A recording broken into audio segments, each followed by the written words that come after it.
Bonjour monsieur. Bonjour. Pour la fête de la figue, vous êtes le grand ordonnateur de cette grande manifestation. Nous, on s'occupe en équipe de la fête de la figue. Déjà, je m'occupe de la partie administrative du marché, donc de recenser tous les exposants. Et puis ma spécificité, et ça a été ma première action sur la fête de la figue, c'est le grand repas, ce fameux repas aux 1000 convives qui s'organise le vendredi soir pour l'ouverture de la fête.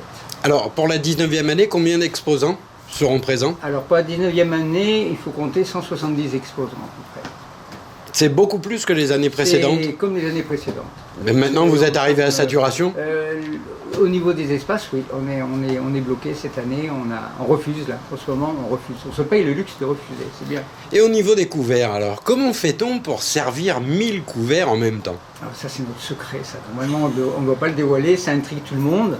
En fait c'est tout simple, c'est que d'abord on est très organisé, on coordonne 60 jeunes qui vont faire le service.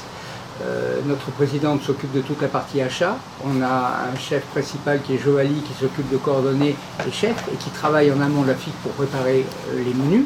Et puis ensuite ça nous tombe dessus, c'est-à-dire qu'il faut installer les tables, il faut installer les chaises. Ça c'est le côté de la ville qui s'en occupe, la logistique de la ville. Il faut s'occuper des réservations. Ça c'est Brigitte qui est à la fois notre secrétaire et qui est aussi à l'office de tourisme et qui enregistre toutes les réservations, qui fait ses plans de table.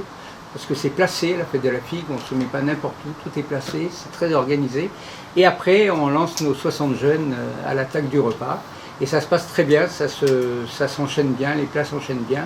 On a 3 points chauds pour le plat, on a des camions frigorifiques pour lancer les entrées, les desserts, les fromages, tout va bien, ça marche bien. Pure curiosité, combien de cuisiniers et combien de serveurs?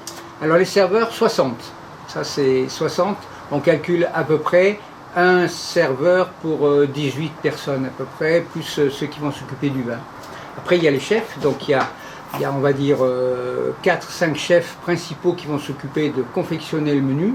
Et ensuite il y a bien une dizaine de chefs de la région qui viennent autour de Joali pour nous aider simplement, pour être là et participer à la fête, pour aider à lancer les plats. Parce qu'en fait le secret c'est dans la façon dont on va lancer les plats, et c'est là où on ne perd pas de temps et où ça va très vite. Un dernier détail, toute cette organisation-là repose essentiellement sur des bénévoles. Essentiellement. Preuve que quand il y a la volonté, il y a un chemin. Tout à fait, et puis des bénévoles, et puis des gens qui sont là depuis très longtemps. Mais c'est bien coordonné, on a une présidente qui nous tient bien là, il n'y a pas de problème. Eh bien je vous remercie et je vous souhaite bon courage. Merci.